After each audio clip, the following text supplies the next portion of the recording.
This is a living cartoon. Tonight, you will see and hear comedy lines created for this and other living cartoons on Laugh Line.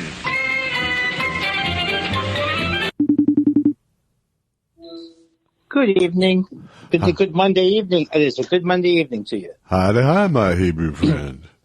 Hey, I listened to last week's show. A little bit of last week's show, and then I had, and I saw the beginning of the. I love the beginning with the ignorance. Yeah. And it pays to be ignorant. It pays. Where's that from? It's from an old radio show that became a TV show called "It Pays to Be Ignorant." That was like sort of a mocking of the quiz shows of the day. So that was just great. Me going YouTube deep diving to keep the show fresh. Well, it was very enjoyable. Excellent. And also, I know that I do answer the phone the same way on Mondays. So I just did it the same way, not on purpose, but if you want to compare them, I kind of basically said, hello, hello. Yeah. I always do a Fleischman from Northern Exposure. Hello. Is that who you're doing? Now it all makes sense. No. I am not. If I could do a person well, I wouldn't be here. Huh? You know what I'm saying? Because Monday night would be a big night where the impressionists go out and perform. Right. Why wouldn't I be here? Well, you'll have to find other ways to sincerely flatter. You get coffee coming in soon. My raw beans I like coming in it. Tomorrow. I'm very excited. Well, hopefully they're coming tomorrow. He's in Glendale. Yeah. So I'm already worried because I didn't time my coffee beans out very well. Oh, you're out? I have. Are you sitting down? I'm sitting down. Okay. Today and perhaps tomorrow I will have to drink like 3-month-old coffee. I'm drinking it right now. It's okay. It's okay, but it's okay, buddy. I'm okay. I'm all okay. Right. Good man. So, good man. Is that you being concerned? Yeah, that was me freaking out. Literally having a seizure of concern. Do you know what I noticed about coffee that is 3 months old? It's almost as good as new coffee. I don't know. No, you know, it's like sometimes I feel like because my friend Larry and I talk about the only thing getting better in the world is coffee. Right. But then sometimes even the coffee doesn't do it for me. Yeah. I personally think coffee peaked out. When you say peaked out, that means that something is going to replace it as your daily beverage. It will never be replaced. No, I just mean it's peaked. I mean, I think we've hit peak coffee, and coffee's not going to get better from this point on. Okay, do you believe now? I know you don't believe the same I thing. believe in that trend. I believe if you can say the only thing that's gotten better over the last 10 years is coffee and weed is legal. Right. So what I'm saying is now you believe weed's going to get a lot better, right? No, I think weed's pretty much getting towards. I mean, I'm sure that there'll be some breakthroughs. Well, that chemist who's married to a comedian friend of mine. I can't think of her name right now, and that which is worse than not saying anything at all. Well, he said that there's still to be fair, you can't think of the chemist's name either. Bridget's diary. Bridget's not Bridget. He said that it's really at a rudimentary stage because it's been illegal for so long that when chemists really get into this, I mean, more of them get into it. It's going to be, pot's going to be, like the difference between indica and sativa is going to be miles difference. But I think what you're going to say is it's still not going to be that tremendously different. Well, I suppose. I mean, I don't have any argument because I haven't done any research on the topic. So, yeah, sorry. But, they're already into the 30s in terms of percentage of THC, so. I know, it does seem. Oh, that's what you buy now? You don't buy the 100% gram of shatter? Right. What are you doing? I'm sorry for interrupting you again. I feel like I've made so much progress through the workshops that you've sent me to. Yes. I'm sorry Akron wasn't very fun, but they had the best prices. I don't know why you're sending me places. That's the thing I don't like. Why am I traveling? It doesn't seem Seems like the cost-benefit ratio is high. I think you're helping build up herd immunity. Well, exactly. Especially when you stay in extended stay America. Yes. You know what I mean? That's the way to do it. Yeah. They actually have herds staying there. I don't want to say that there's a lot of people saying it, but they have actual herds. They had a sheep herder. Do you know any sheep herder lingo? This way. Come along, doggies. We are city slickers. We are not we aren't ranch people. I think that's pretty clear. No, and Susan's growing stuff in the garden. So how's that going, by the way? We had cherry tomatoes. They were delicious. Yeah. You couldn't have waited for them to grow into real tomatoes. I don't care if you laugh. I don't need it. You're the needy one. And that's it. That's my world's record. 19.73 seconds. I didn't respond. No, so we had cherry tomatoes. But then you see these things, people, there's a lot of organic ways. There's a lot of ugly bugs. Like, have you seen a tomato bug? Yeah. I mean, they're not that ugly. Yeah, they aren't. So now we're in that whole battle. Yeah. And people are, and so when I see some of these people posting, and this is a bacteria spray in the air, these people are seriously into it. Yeah.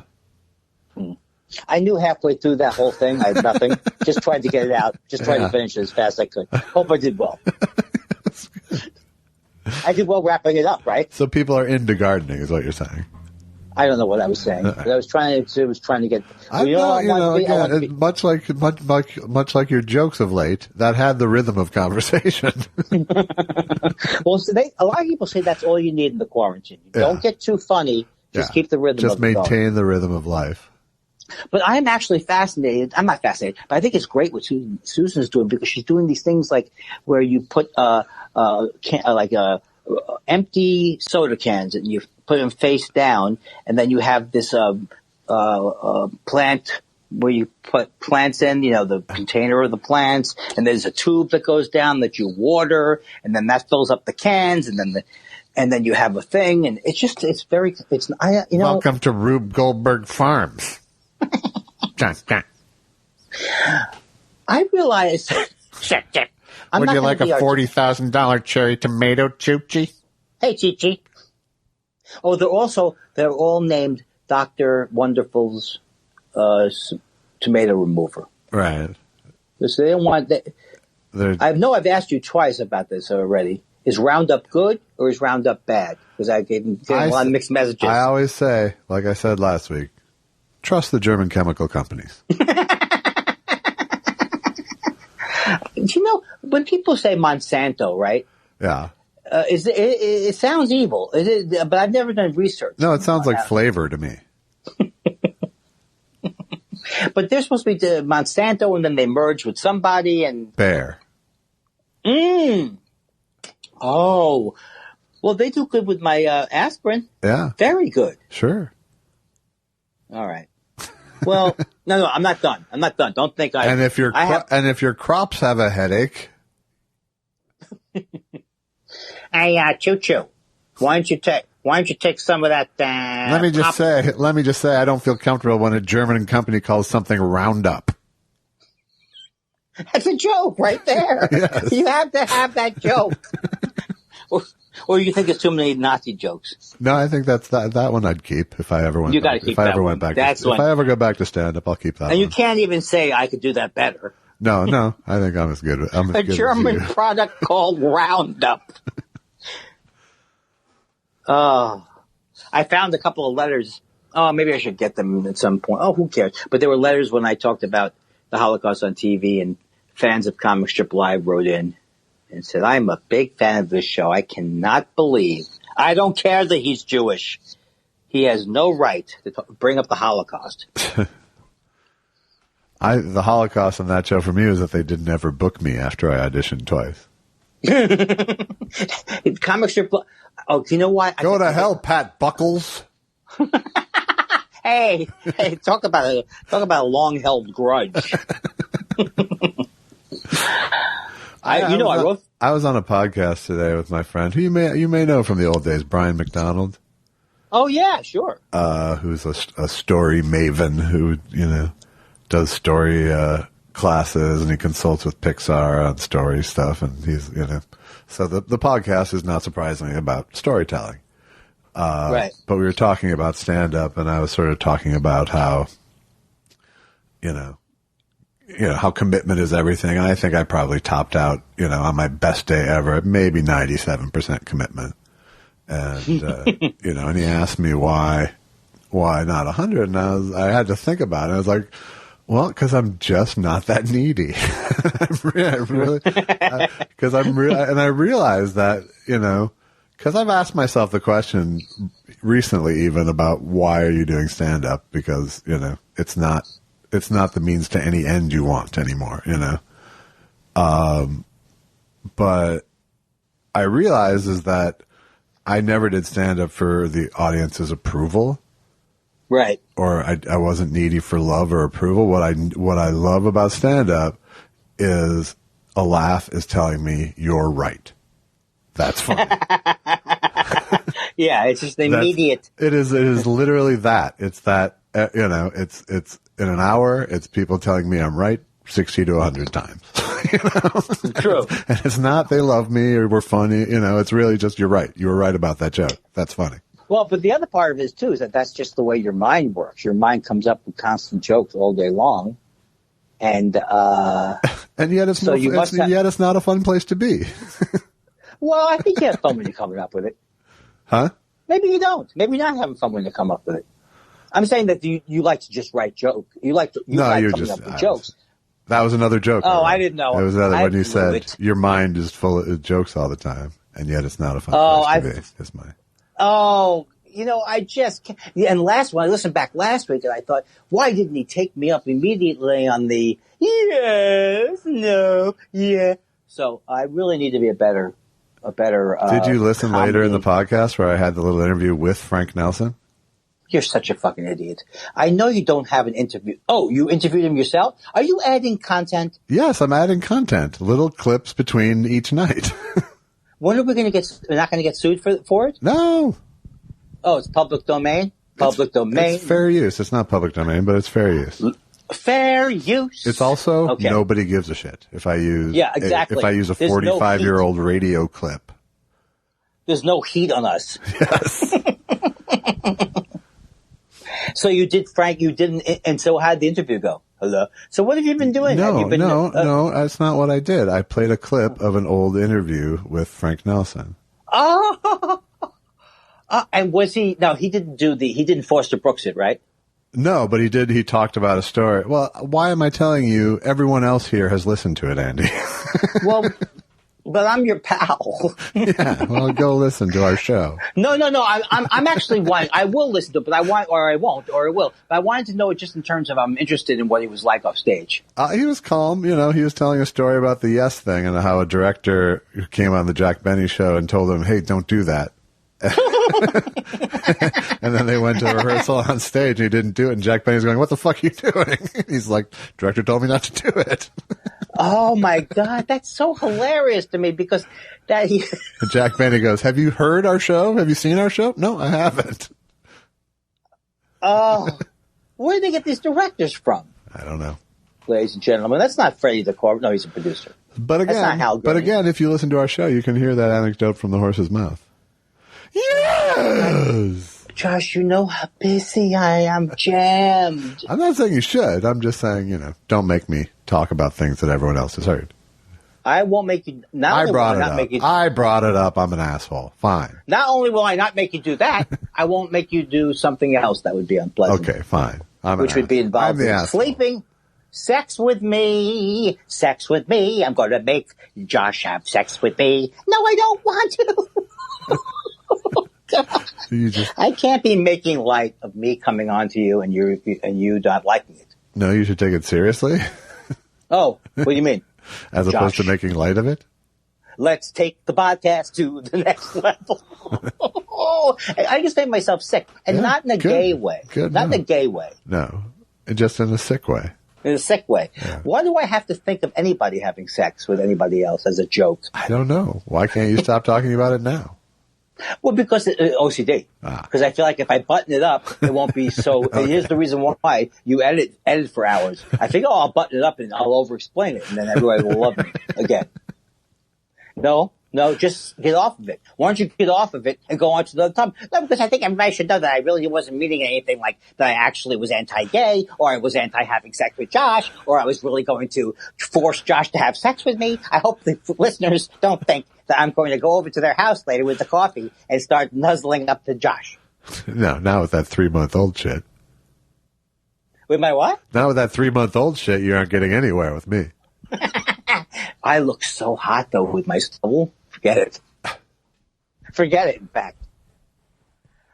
I got very drawn, Josh. God Hates Yeast. Is that one of our listeners?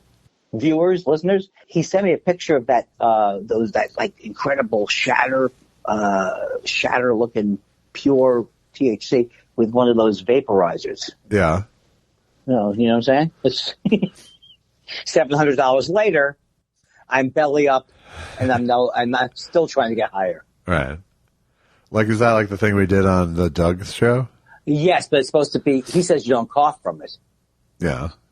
They're dabs. You're supposed to be. It gets you. You put the thing on a nail somehow. Yeah. So. It's a superheating thing. It's a superheating thing. It's supposed to be, and I do remember, and unfortunately, I didn't make a bad move because I was just hosting the show, but it was a bad move. I went to Denver for a couple of nights of shows, and they got me dabbing because that's all they do over there is smoke. And I couldn't remember where it was, that's not good for comedy. That was before going on. You did that?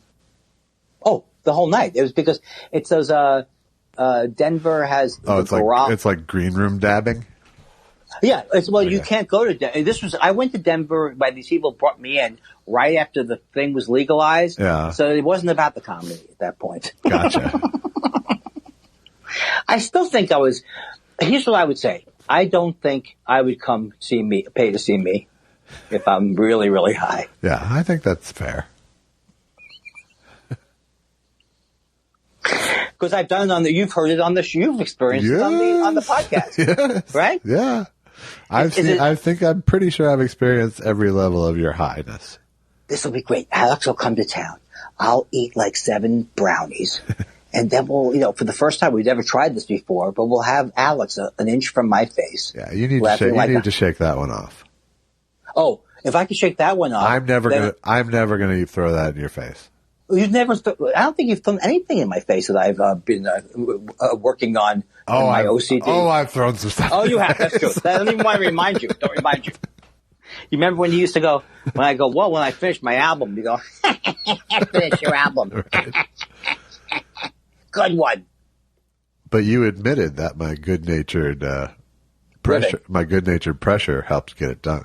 Oh, it did. It did. It absolutely did. Yeah, I credit all of your bad copping. Or bad-natured, good-intentioned ribbing. How about that? Yes. And I can dish it out, and I can't take it. I've always said that. You're a comic. Oh, I can dish it out. I cannot take it. I'm a comic. That's right. That's why I get a mic and you don't. I'm a comic. Oh boy, I was singing Monday to myself today, hoping that would help. Yeah, my version did it get you to trust the day? What is that trust the day? What's that from? From that song you just mentioned a second ago. Oh, you can't trust that day. Yeah. You can't, and you're going. Did it get you to trust that day? We'll be back with Anatomy of a Joke from the point of view of someone who never listens. Finally getting it. Okay. You won. You win that round. So I wanted to ask you. I used to in the old days when I would come to your house, ask you how the weekend was. It was never a good thing. Right. It never worked. But now you can't even do it because there is no weekend. There is no. I made some good ribs over the weekend. Well, that's cooking, and I'm not, as you know, I don't do much, but I do find that to the limited degree I do it, it does help get you out of your head a little bit. That's why you love it, right? No, I like it because it results in good food. Ah, that's true. Ah. I mean, really, that's a huge part of it. Let me think about that. Oh, I know. I never thought about that.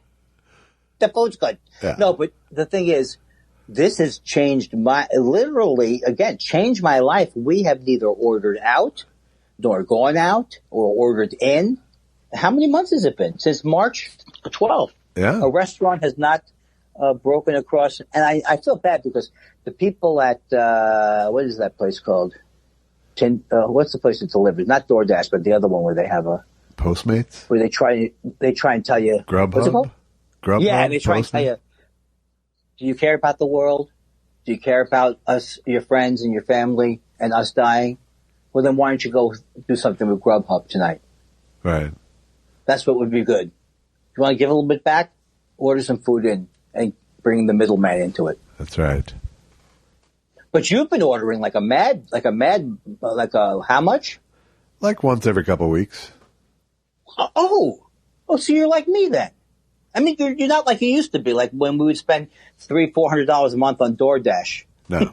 Not even on the food. No, I order, maybe once a week, but it's not the norm. But have you gotten your shopping delivered? That's the big thing. No, I have not. Oh, all right. Well, look.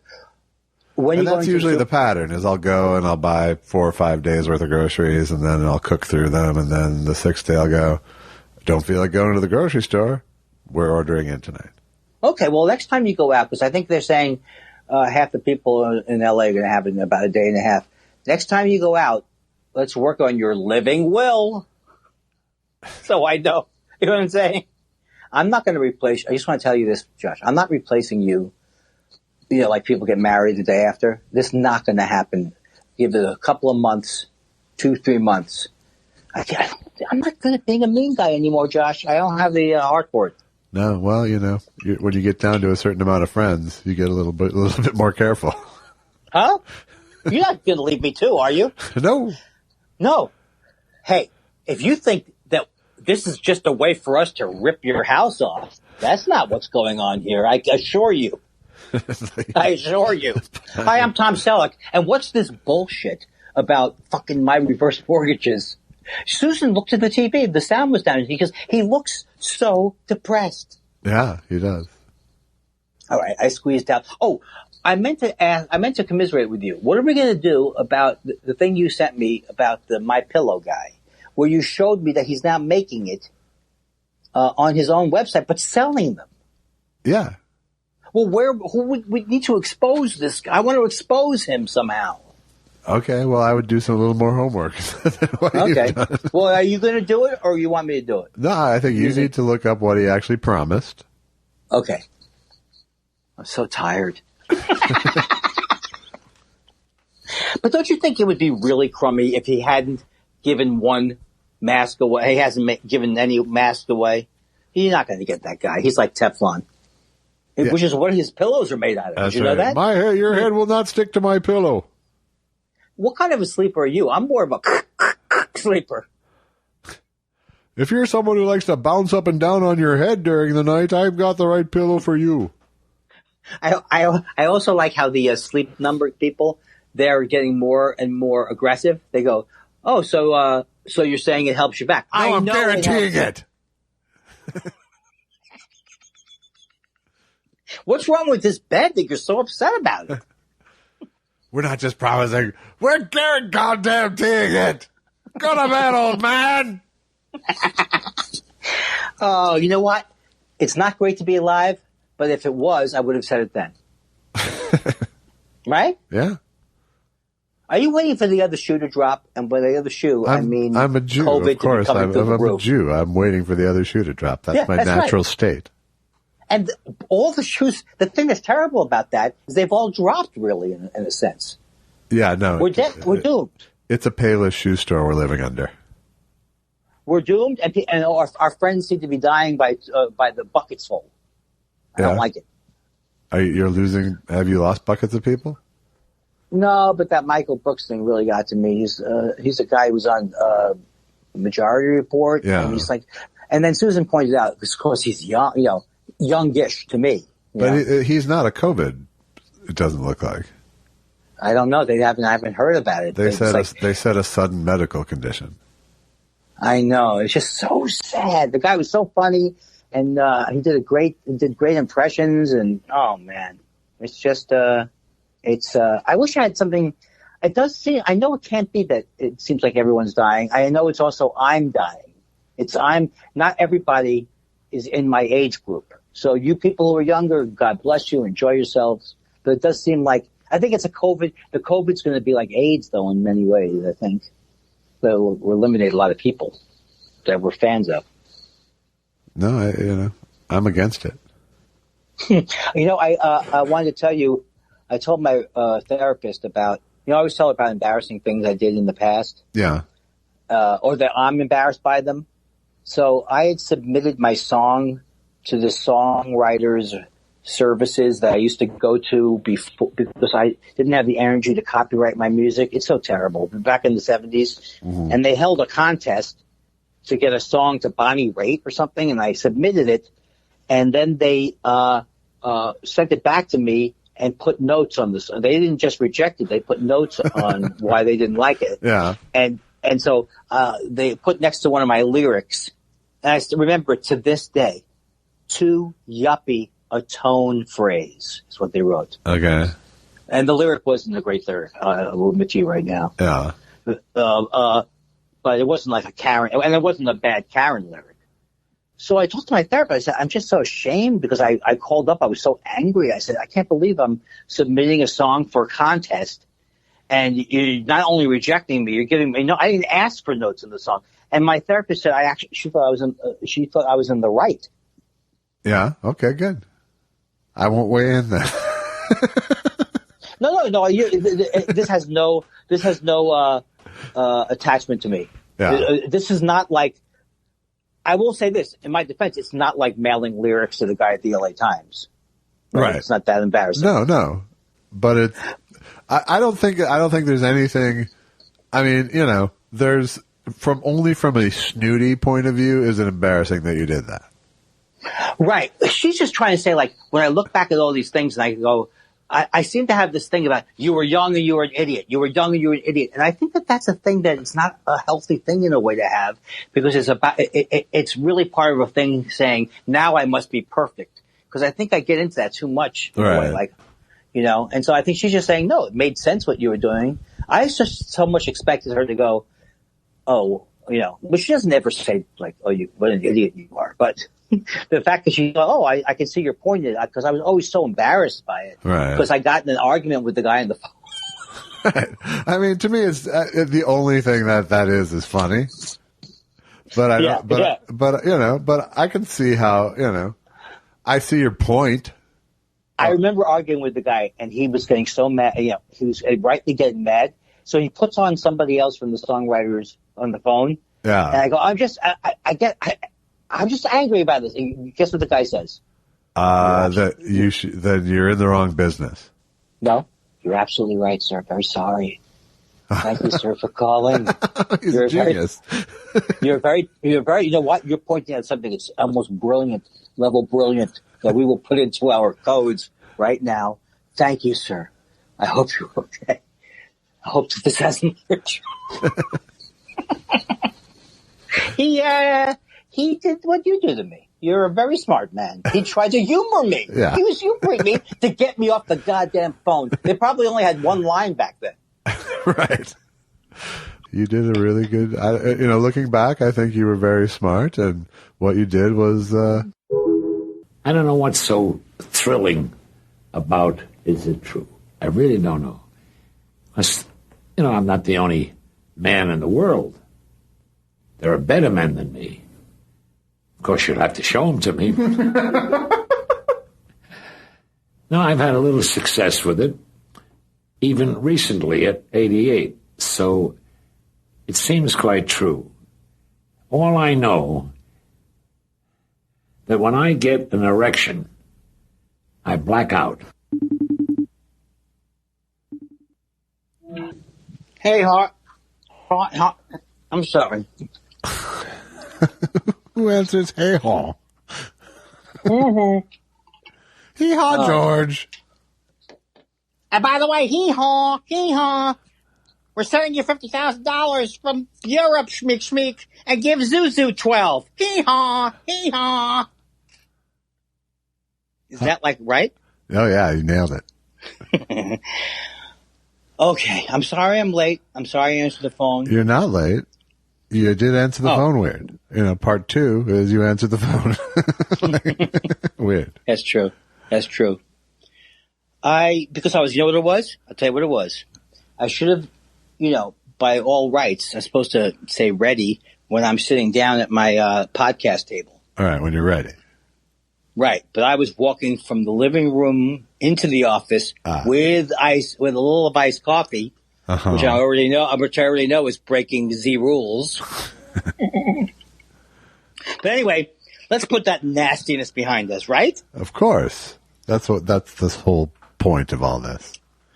Is putting nastiness behind us. Oh, if I could do that, so you could think I'd have more friends. Rhythm was good. If I could do that, so do you think, hey, if I could do that, I'd never leave the house? You don't. Good night, everybody. And it's the shut-ins. It's the shut-ins. The shut-ins holiday special. We'll all be by Zoom. All right, I'm glad I stopped that, whatever that was. So I did not know. I sent you about Ione Sky. Mel Tillis on the phone, ladies and gentlemen. Andy. Yeah. Andy. Not that guy. That guy perfect, right? Yeah. Yes. Andy. So I had texted you that Ione Sky listens to the show, and then you texted me, is she married to Ben Lee? And I did not know that. I did not know that. Yeah. They're listening as a couple. Hi, Ben and Ione. Uh-oh. We shouldn't have said that. Don't say anything. Just act out. Just do a regular look. You know that Ben and Ione are listening, but just do a regular show and don't call attention to it. Right, hey, okay. Josh. Just be cool. Josh, Just be cool. Yeah. Hey, Josh, let me tell you I have some great songs I think Ben Lee would like. I wouldn't do that, Andy. No, I really think he'd like them, Josh. Oh, did I tell you that I was writing a script, a Say Anything sequel? You think I should have stopped at the one example? So anyway, and I'm telling you, everybody and anybody, everybody. Also, I sat in a movie theater a row behind Ione Sky many, many years ago, and in my mind, I've made it up. Let me just stop you here. Do you really think that this conversation is helping our relationship with Ione Sky? No. Okay. So forget it. Okay. All right. So, hey, Josh, guess what happened? Yeah. The raw beans are in, baby. They came in today. Nice. And I almost was going to bring them over to your house. If you want to just throw them in my yard from a speeding car, that's fine. No, I'm going to put them in your mailbox and run, because I'm afraid of the dogs touching me and then me making the dog sick and then you dying. I'm afraid of making the dog sick? I think that's disingenuous. I think you're afraid of my dogs making you sick. Yeah, what if you have it? That's right. Exactly. That's right, son. That's right, Zozo. That's right. So put it on my delivery table. I love your delivery table. So what's going to happen is I'm going to be walking around the neighborhood, snooping around as I normally do. Okay. Looking at your house. Here's the thing. Chances are my dogs will bark at you even through the door. But you don't have to stop. You just don't say their names. I want you to just turn around and walk away. I'll tiptoe. But there's various things I walk through the area. I probably go by your house 5, 7, 12 times a day. I see that. The security cameras catch that. Well, also, you've seen me many times at the Spice store on Van Nuys buying stuff. With their brightly lit sign. Clever. Get it? They went the other way. So I go by your house, and here's the things I think. Is his house going to be in the next block? No. Really? It's I know the next block is this much after 17 years. Do you really want to say my street? Okay. Josh, here's the thing. That's the last one of the night. Okay? I promise you. Now here's the way I would be when we first started the podcast. I would have been like, what do you mean? What do you mean we shouldn't? What do you mean you want to stop talking about some? What do you mean I shouldn't give out the address of where we live? and thinking that would be a bit. Right. But now I'm a pro. Now I know why we get invited to all the conventions. Right. Potacon. Do they call it Potacon? I'm doing virtual Comic-Con tomorrow night. Or Comic-Con at home. Oh my God. That is going to be, is this the first one of them being done? It's the first one of them, the first Comic-Con at home. Can you say, what's the thing you said at the end? Comic-Con at home. I like it. At home. At home. You know what's a great movie? The Cheaper by the Dozen remakes. I'm just kidding. Yes. Cheapers by the Baker's Dozen was my favorite of the sequels. I like that name. That would be great when that movie came out. I watched Cool Hand Luke last night. I haven't seen it in years, but one of my favorite movies. I've probably seen it 5 times. Yeah, so you don't remember anything. That's what you're saying. I do. Washington, what we have here is a failure to communicate. That's right. Wiping it off, boss. Is that from that one too? Wiping it off. Yeah, yeah. Then they put him in. I hated that guy. Who is that guy? Sterling Cooper? Who is the mean guy? Give me a clue. It is Brother Martin. Yes. I'm right? Yes. Oh, Josh, it's the first time I've ever gotten this. It was the Sterling Hayden Strother Martin trap, and you came out okay. That's exactly where I was going with it. Sterling is the guy from The Godfather. Yes. Which I would have forgotten until I still can't get that out of. Even when anytime I'm in an Italian restaurant, I can't get that one take he does. Is that why you always grab your throat like that? Well, no, there's. But the take is almost like, oh, am I eating a bullet? It's like he's like, oh, I was eating Italian food. Yeah. I'm eating a bullet and I'm dead. That's why I don't get those parts. This is my impression of Sterling Hayden in that scene. Okay. Go ahead. Thank you very much. That's when Al Pacino goes to the bathroom to do his business. No, that's when he says, "I'm going to talk to Mike in Italian." Oh, go ahead. Thank you very much, ladies and gentlemen. He is playing a very stupid cop. Is he a cop? He's a cop. Yeah, he's a chief. Yeah. They made him really stupid. He does a fantastic. I mean, it's not so much stupid, but like everything you want to hate in a cop, and he nails it. Yeah. Yeah, he's old-timey Irish simpleton. You threw the Irish in there, not me. All right. Angela's ashes. What's next? Angela's grease trap. Oh God! Hey, this Angela's Ashes not that funny a book. All right, but Angela's grease trap. Did you read Angela's Ashes? I bet. Okay, let's bet. Right. I bet you did. I win. You didn't? I did not. Oh, why would you win? How come you? Oh, I don't get it. I don't get that. Because you bet I did. You bet I did. I could have passed and given this turn to you. That's the other way to play the game. Yeah, no, I think I won twice, both by not reading the book and by you being wrong. Now, Josh, let me just say my Social Security randomly every other sentence. I knew you weren't going to recover that quickly from that. I know, no. It's still on my mind. It's dragging me down. I imagine you making a big grimace as you have to remove these stupid things I'm talking about, as I'm going on and on about something stupid. I think it's more of an eye roll situation in that case. Okay, good. There will be grimaces, which is another one of my favorite movie sequels. Oh, I was going to make that joke, but you already made it. As you were saying it, There Will Be Blood sequels came to me. Which is another movie I did not see, which I think is a movie you have recommended. I don't know if I've recommended it, but I do think it's good. I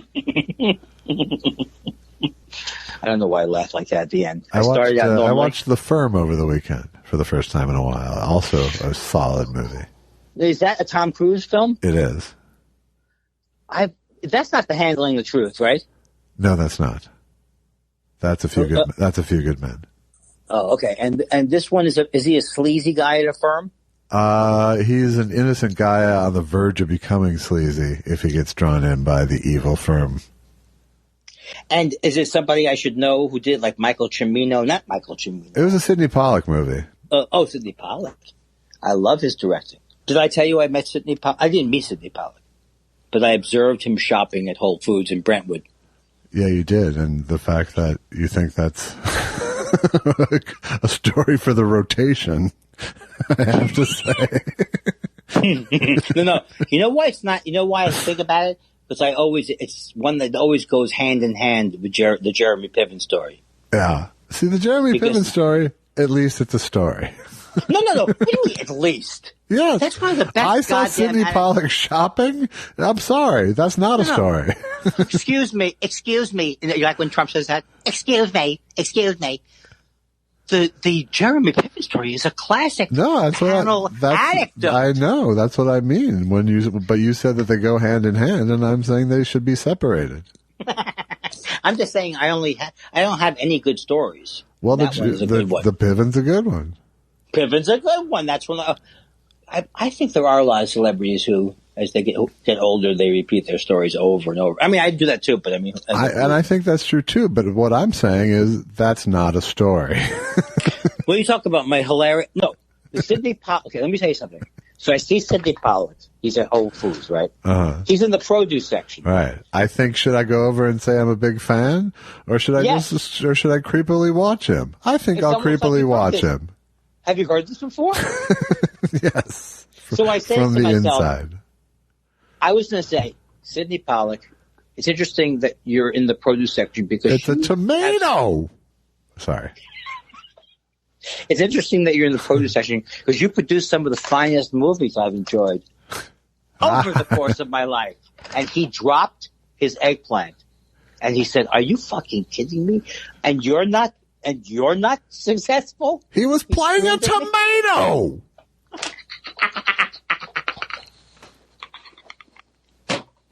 The kids learning goddamn Italian. The kids talking Italian.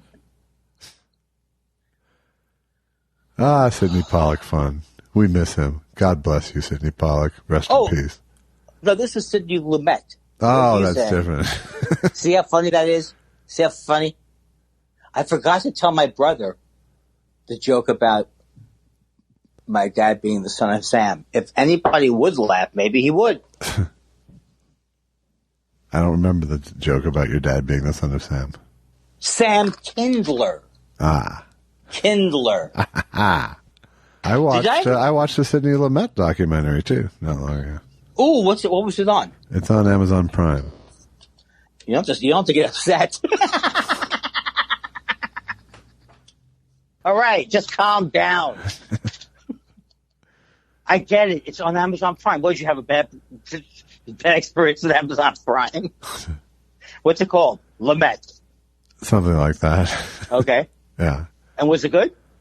Yeah. I mean, it was pretty much just a shot of his head talking, but and then long cuts from his movies. Cool. That sounds good to me. Yeah. I've been watching the Patton Oswalt's wife's documentary thing. This is excellent. I'll Be Gone in the Dark. I'm assuming you have, right? I watched part of the first one and got distracted, and I haven't gone back. But I think it's very good. But I think it's recording the series. Yeah, it's excellent. It's excellent. Have you watched my movie? Oh my God, that's what I was supposed to do. All right, I will do that. No, you weren't supposed to. I'm just asking if you did. No, I want to. I haven't done it, but I do want to watch it. I just wanted to hear the panic silence. No, it was even worse than that because I couldn't even think of the movie. Oh, ouch. I was like, what? What? And as you bring that up, is there any developments, any more buzz, any more? Lots of buzz. People? Lots of buzz. Got five solid stars. Got about 70 reviews or something. That's a lot of reviews. Yeah. That's just Amazon. I see. I got you. But no, it's been good. I don't know why I keep singing in such a high voice. Yeah, why are you? What did you do? Something? Have you stolen something today? I'm not defensive about it. Maybe okay. Here's what I think. My prediction: you didn't get the rights to one song, and that's why your voice went up. No, that's not it. Thank God, that's not it anymore. I do find myself. I think the reason my voice is going up is because it's when something comes out, I find myself playing self-esteem video poker, looking for mention of it sometimes. Yeah. It's really that's like a tough situation. Right. When you go onto the internet hoping to feel better. Right. Oh, could be rough. But I'm telling you, I have a feeling that you're going to do more of these documentaries, but maybe you don't want to, but I'd like you to do more. I'd like to do more. I just want someone else to pay for it, and I'm on my way. Why didn't you say so? Look, I'm taking out my checkbook right now. If I said to you... Did your brother give you a checkbook to use? Because otherwise... Oh, that hurt. God damn you. That is an unfair thing to say. Just because my brother has given me $30 to $40 million over the last year that I've hidden from you. Hold on to this. Hold on to this. Like a bag of guns from Bruno Kirby. Oh, man. Oh, man is right. One time I asked because I worry about everything. Yeah. So I asked my therapist, I said, I don't know. Are you charging me? Oh, sorry. So I said, no, my brother's a genius. He really is a business genius. He's great at his job. But how do I know that he's not like like Bernie Madoff or something like that? How do I know that? So my therapist goes, well, does he work for a company? I said, yes. That's a good start. Well, then he's probably not going to be able to pull a Bernie Murdoch over at Morgan Stanley, you idiot, she said to me. Are you a fucking imbecile? So I felt better than that. She was pretty smart to just have that answer ready too, which is. I know. I would have gone with her just on the basis of that sample answer. Yeah, absolutely. Yeah, there was nothing touchy-feely about it. It was just hard data. Yeah, because there was no way.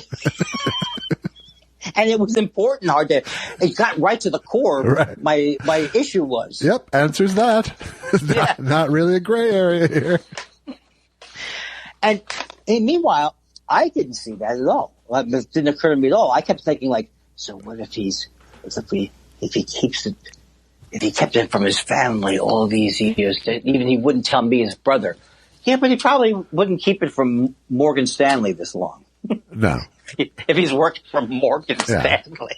Does he? Rob, does he answer to anyone? Yes. Yeah. Yes. Yeah. That's in fact what she said. That's how she said it. Yeah. Your brother. Does he work for himself, or does he have a situation where he answers to somebody? Oh my God! I chuckled just then thinking about how rich he is. Yes. Meanwhile, my brother, the ethicist, no help. Hey, yeah, ethics is nice and everything, but it certainly isn't going to put an addition on your home. That's right. You don't need an addition on your home.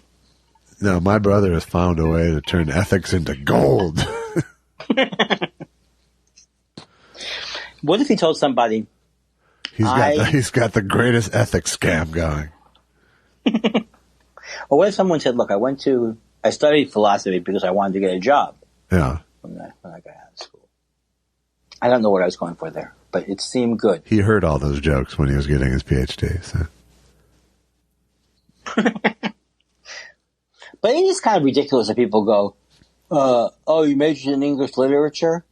Why would you do that? Are you gonna make a living?" I mean, just the idea that you would go to school with a specific profession in mind, which is, I guess, what Trump did. Right. Chiseler. He went to a chiseling school. So you're going to sell English literature door to door? That would have been very painful because they would have been predicting that I was going to sell door to door. Who would have predicted that?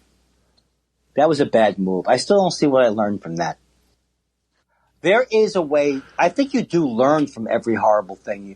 I think I did learn from that horrible job but I don't think that means that I should have taken that job. Right. I don't know. Well, it's over. It's over. Well, the past is over. Yeah. I mean, what you learn is that's not the kind of job for me. Yeah, I could have learned that from seeing a film about it. Right. That's more my approach. I mean, it's almost like someone like I'll try to imagine the thing. That is called intelligence, my friend. That's using intelligence. It'd be like me going, I'm 22. This guy says I could sell seeds. He's telling me, believe it or not, you make your own hours if you sell seeds. Right. Well, hello, Mrs. Hofschafager. How do you get your cucumbers? I don't know why I have that. I don't know why I'd use that accent. It doesn't seem like a winning strategy to go with Cousin Eddie. Are you too young to? Were you born after? Good. Were you born after the time period where they had those advertisements in the comics for growing seeds? I don't remember. I don't really remember the seed one so much. X-ray specs you saw though. I saw X-ray specs, sure, and sea monkeys, sure. Oh, you said that my heart soared a little bit. Yeah. Sea monkeys. Yeah. Okay. I ran that into the ground. Why am I in such a good mood? I happen to be in a good mood. I'm glad. Thank God. Yeah. Thank God is right.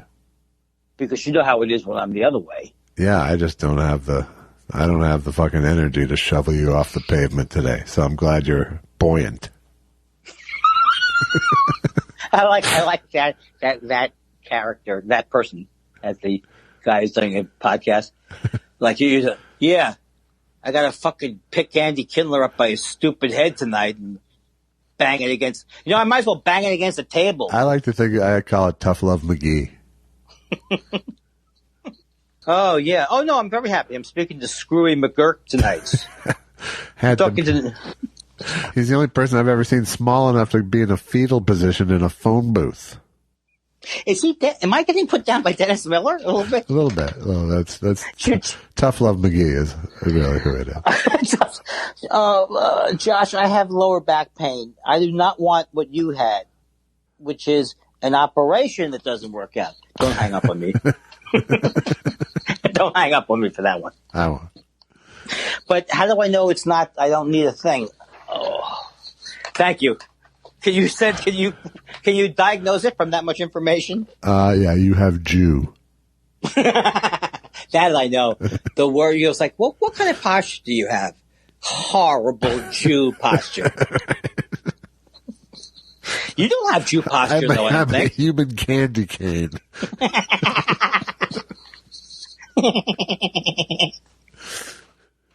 Oh, Andy, it looks like you're looking for money on the sidewalk. I wish I could be that focused. Right. I wish I could be that stereotypical. Yes. I'm just completely defeated. Okay? You happy now? Right. At the gold bullion could be on the floor, and I wouldn't see it. Those are grind marks on my neck. Oh, man. It's a delightful character, me, if you don't have to be in my body. Yeah. You know what I mean? No. That's how I feel. Yeah. No, don't say that. No, I like being around you, but I sure as hell wouldn't want to be you.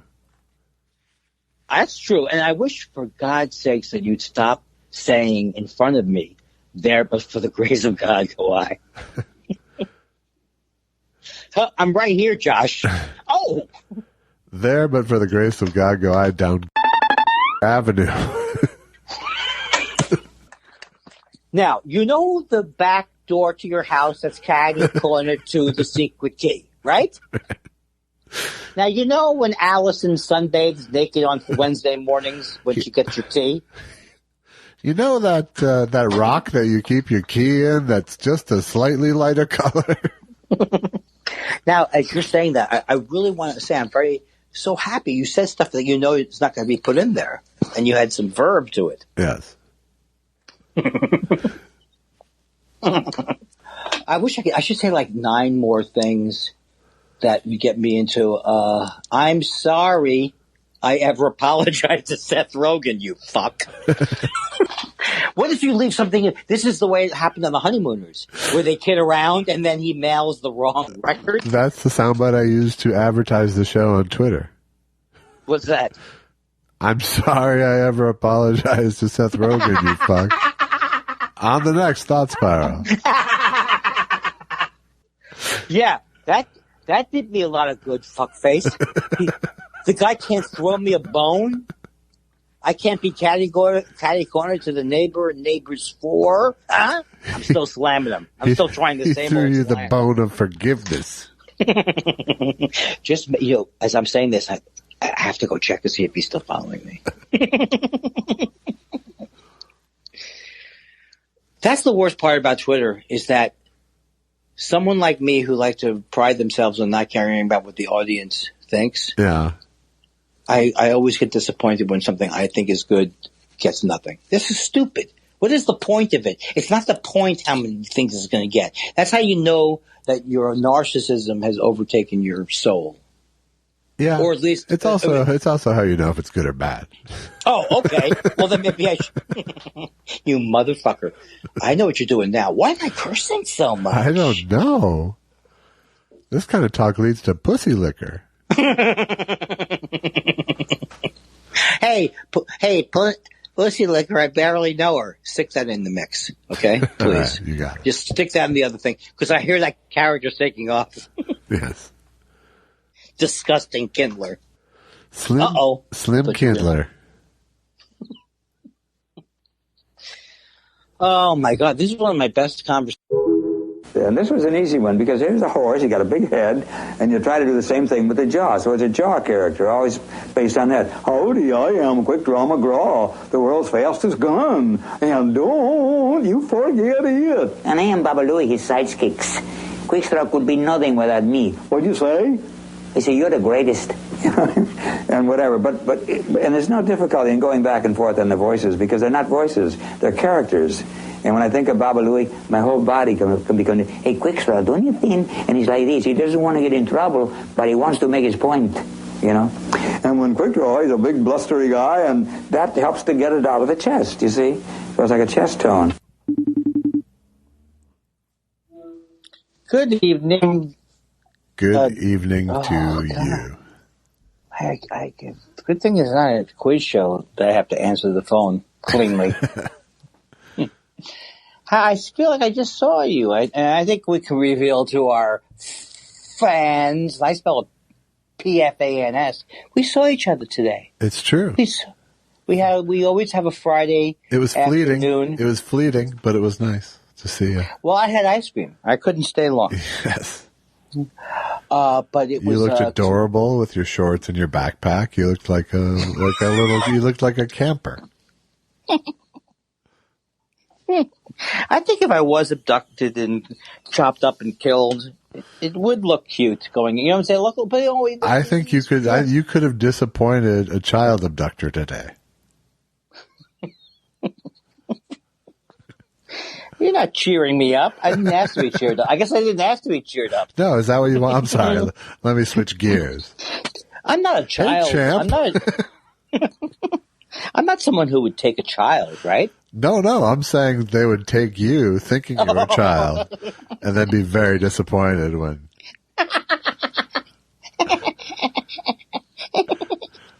Well, wait a second, because of the constant complaining after a while? No. I want to go back home. I think just once they look at your ID and go, oh.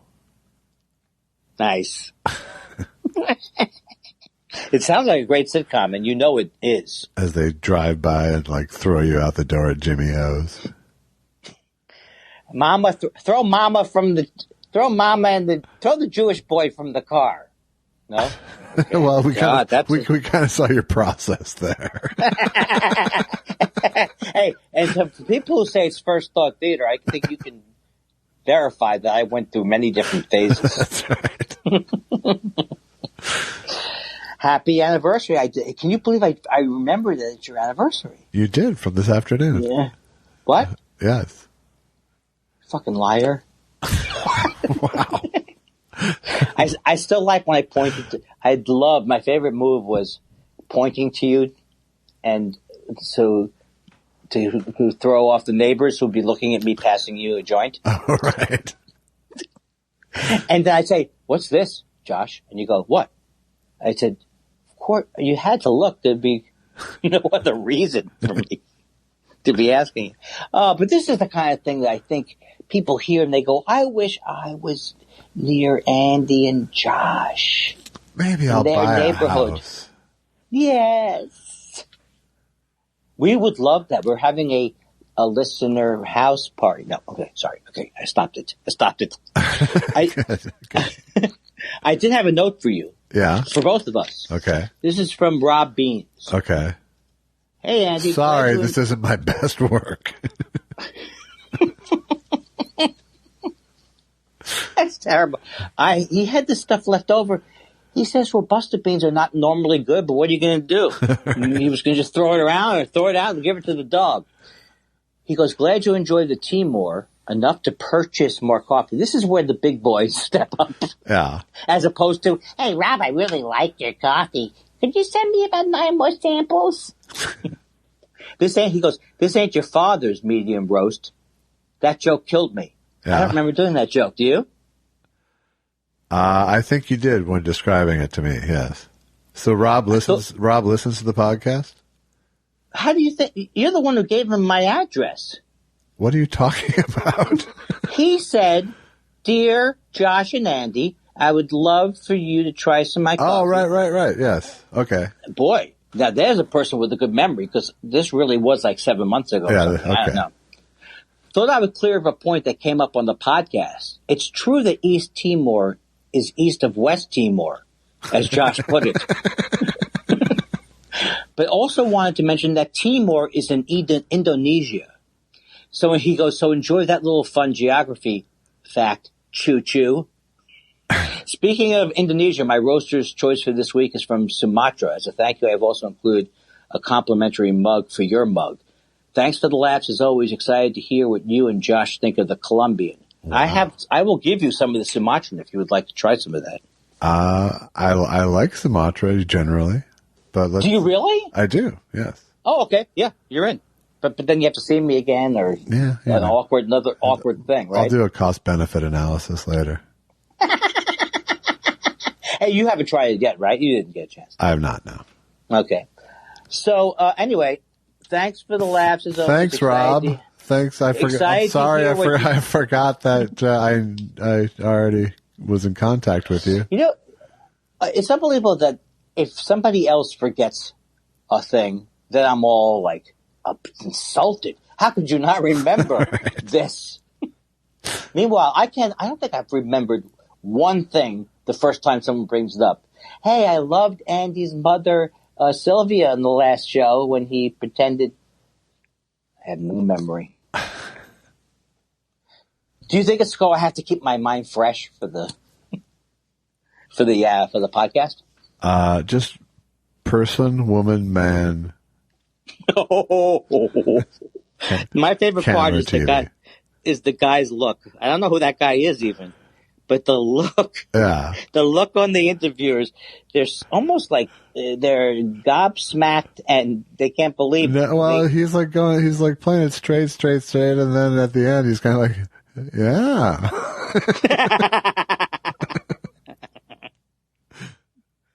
I like the fact with that story that he kept digging himself into a deeper hole every time. No, you don't understand it. Yes, the first 5 or 6 questions are easy. All right. But then they come back. They come back 10 minutes later. Can you believe they come back 15 minutes later? 20 minutes later, they ask you, I can't believe that I got it 25 minutes later. And the first 3 words he chose to remember on the retelling of the story were all the same word. Person, man, woman. Camera, TV. Yes. No, he just looked around in a circle. And it was good. It was smart because when he came back to it, although he hesitated. I swear to God, if I had been him and had been as big an asshole as he was, I would have definitely not made it today. I mean, I would have been couldn't keep it going this long if I was as ridiculous. I'm sorry, I didn't say that right. I don't know who you are. Who are you? Are you talking? If I was like him, If I was him, right? Him, Trump, or him, the interviewer? No, him, Trump. Trump. Yeah. And I knew that I'd given the first 5 words, and I knew that I really didn't remember them that well. Yeah. I'd be scared to death. But he doesn't seem scared to death. No. No, he really does think he's the greatest. It's so funny. It's so funny. I mean, obviously there's deep down self-hatred in there too, but on a moment-to-moment basis. Oh, yeah. Do you think his face has pulled into is his face pulled into a gelled, or was he sweating a lot? It looked like his face is putty. He was sweating like a defrosting ham. As I was. I still love that. I love that. That's a great image. Yeah. I really can see that image, and I hate to ruin my images and my feelings about ham, though. Yeah. It was a highly evocative phrase, I thought. And does he still have like a ducktail? What is this thing in the back that? I think it's what he pulls it. If you pull it, it all goes. Oh, it's like I can't a Jack in believe the Box sort of thing.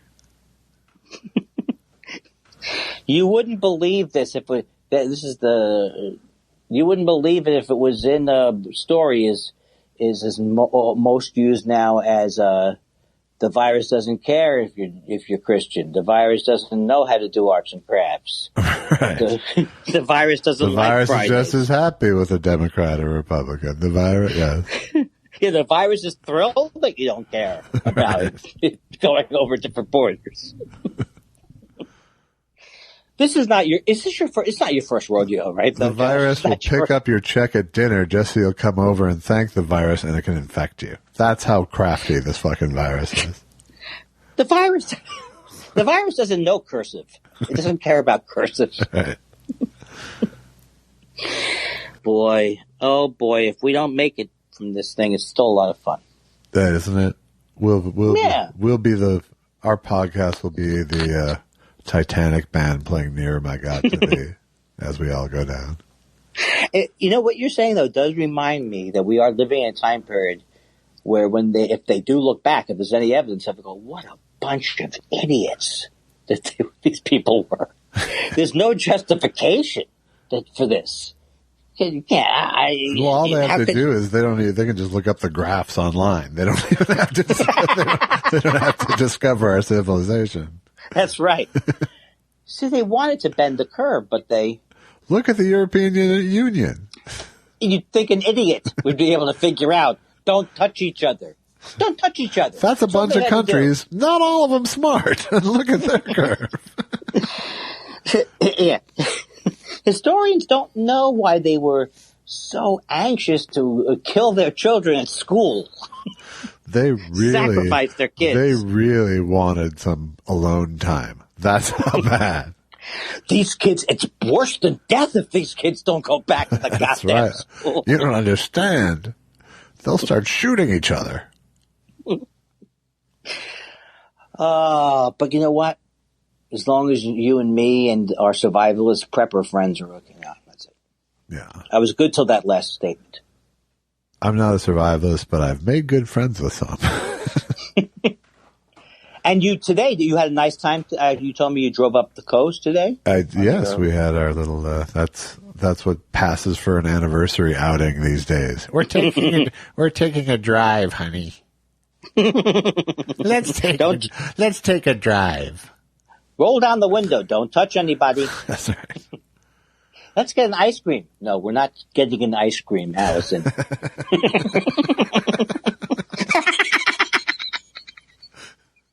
No, but it's a short line. Yes. You see people I see people smearing from here, Allison. They're smearing already over there. I just, it's funny just because the one thing I don't do to my wife is scold her. No, yeah, especially on your anniversary. No, genius. We're not getting fucking ice cream. Why don't you just sign a death warrant? Right. Excuse me, you don't touch the ice cream? Is it contactless ice cream scooping here? So you're not into the idea of 22 years then? Okay, I get it. Talk about people who aren't happy for what they've had. Well, we could have been living during the plague. That's my... Not for long. You must imagine how good those jokes went over during the plague. Yes. Oh, how's your cousin Ed? I heard your cousin Norm isn't doing well. No, he's doing well. He isn't doing well. I just found out he dropped dead on the way over here tonight. Never got a dinner. Sorry, I'm late. I got delayed by a pile of bodies on Sepulveda. People had carted out their dead, and now they're backed up 2 miles. Yes. Who read an article about the plague in the New Yorker? Me. I am a very smart man. Speaking of articles, I got a very nice one in the San Diego Union Tribune or whatever it's called today about the movie. Oh, that's great. Yeah, it's a very good one. And I saw you online today as I was going online to another event. What? Oh, did that not happen today, the Zoom thing you were doing, or is that from a clip? That happened last night. That was for Comic-Con. Oh, I thought it was like, look at this. Josh and I were killing it. We're both doing nothing that makes money, but we're busy all the time. Yes, exactly. I've been doing a lot of something for no money this week. I've done 4 or 5 podcasts this week, I think. It's like I've done so many free things. It's like it's a Sonny Bono. What's the joke would be? Pro bono? Oh, God. Maybe I'm not the funny man. I'm working amateur bono. Hi. Hey, Dennis Miller, with your COVID thought of the day. Pro bono? No, I'm con bono. Thank you. Dennis Miller on the 8th. COVID advice.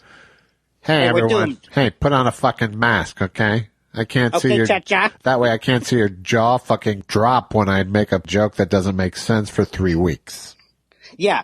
It's like I'm in the movie Deliverance with another reference from an older movie, and all of a sudden it's Zorba the Great. I didn't get his voice going. I got to get the voice. I got Zorba the Great. He kind of like swallowing. You go Rickles sometimes. That's right. Yeah. Send up a flyer. I love the story of Rickles saying to Bobby Slayton, Bobby, take a Valium. Calm down. I like the old school Valium. Yeah. And that the fact that Bobby Slayton would annoy him. Bobby, relax. Take a Valium, Bobby.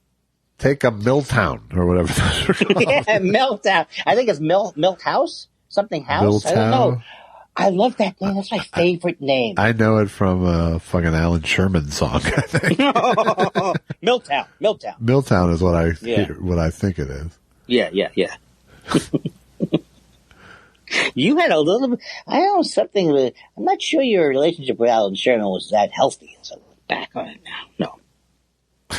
What was that voice? I don't know. Oh, God. I don't know. It was a little kind of Peter Lorre. It was a little of everything. Yeah. I've tried a couple of times where I thought I was really onto something, and then I think that something's wrong with my voice. But now I'm back. Now I am back. That's good. Should we get to some questions? Let's do it, baby. All right. Sous Vide is here on the scene saying, hey, Radar O'Reilly, has the situation improved? Well, first tell me to put on a mask, and then I'll do it. Hey, Radar, put on a mask. I just got this from iCore. What? What happened? Radar, what happened? Take the mask off if you're going to tell us bad. Is it bad news? Take the mask off if it's bad news. Mask coming, what is it, Radar? Mask coming off, sir. What is it, Radar? Message says that the year 2020 was shot down over the Sea of Japan. It spun in. There were no survivors. But he just left the show. Couldn't he? Why wouldn't you give him a nice golden parachute out of the show? That's right.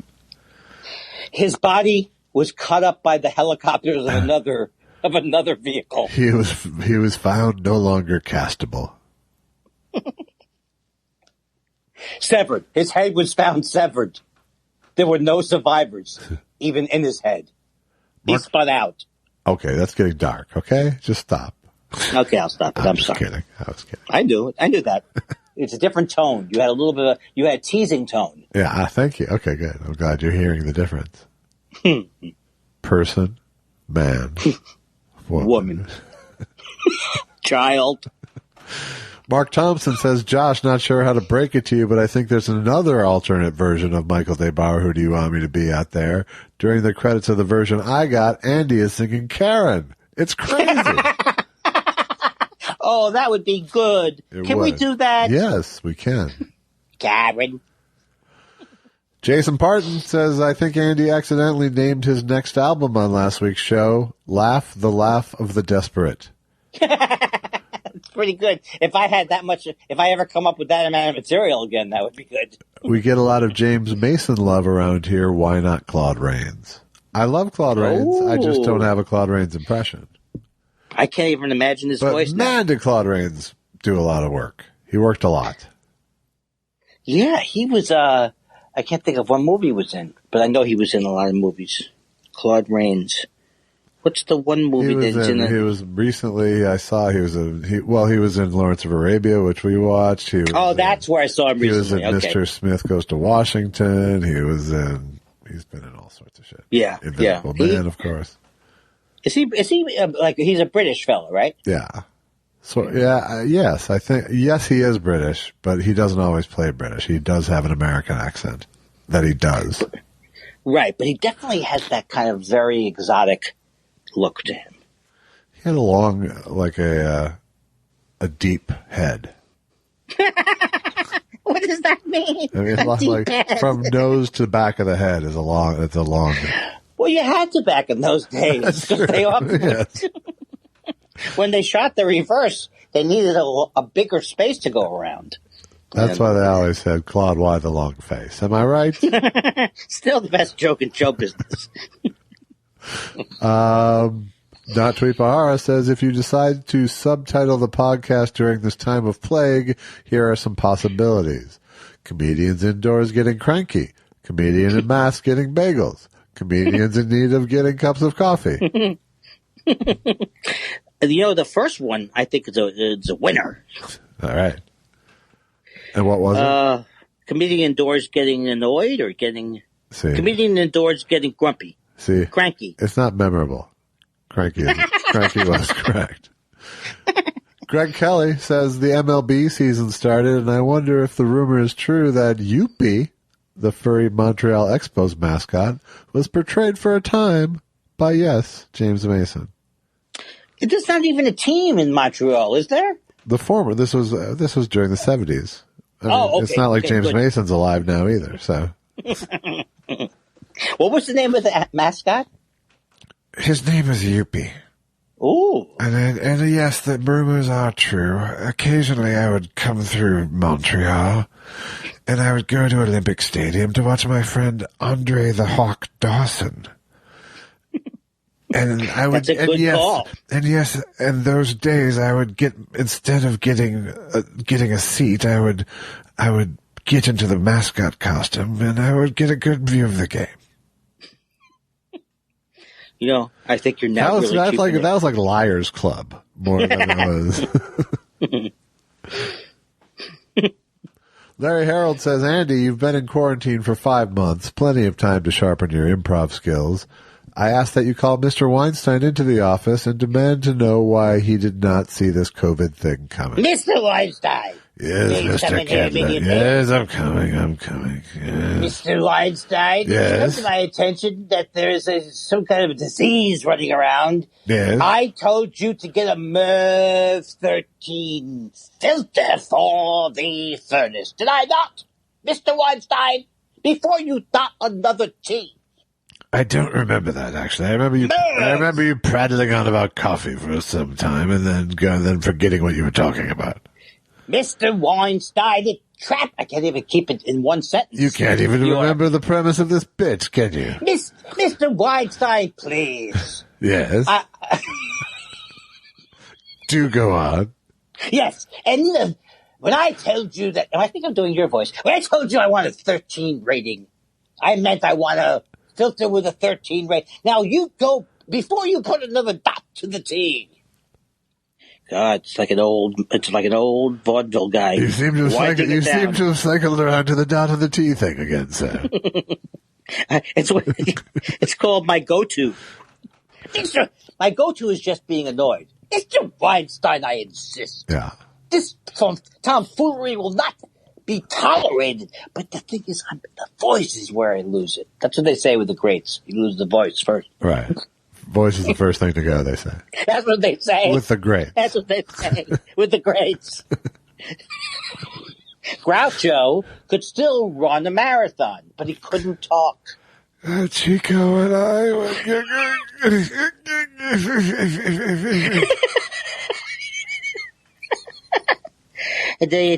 but I like my, what does he like? I like my firecracker. I like my toothpaste too, but I take it out once in a while. What does he like?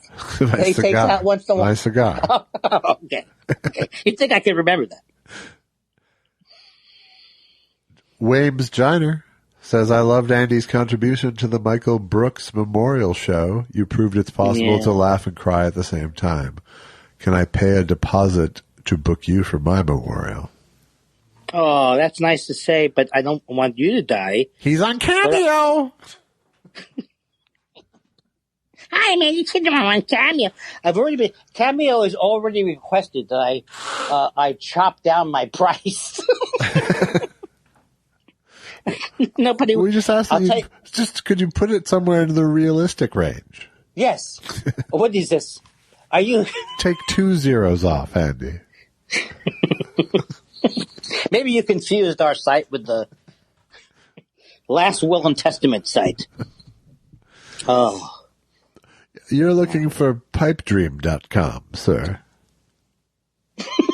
Well, when I go on Cameo and there are people who charge $25, I don't want to make a video for $25. Yeah, I mean, that's the thing. That is why Cameo is a double-edged self-esteem sword.